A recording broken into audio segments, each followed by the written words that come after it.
One of the easiest ways to determine if a plant is invasive is to ask oneself, is there too much of it? Nature likes variety, biodiversity and balance, and it's very rare to get mass plantings of a single species in nature. I recently counted 16 different plant species growing in a square meter of undisturbed KZN sandstone sourveld grassland, each plant playing a unique role in the overall health of the ecosystem. So when you drive past a mass planting of a single species growing wild along the roadside, you can be fairly certain that the plant is an invasive species. Tithonia diversifolia, commonly called Mexican sunflower, was introduced as an ornamental garden plant from Mexico. It's a stunningly beautiful plant, which can grow up to 3 meters high. It certainly puts on a cheerful show in May-June in the summer rainfall areas.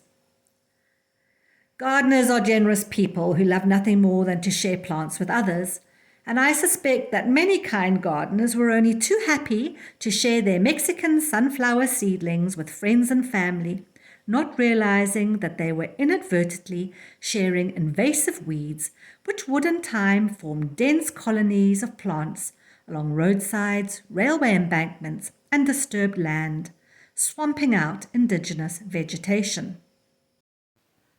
The best way to control Mexican sunflowers is to remove them manually.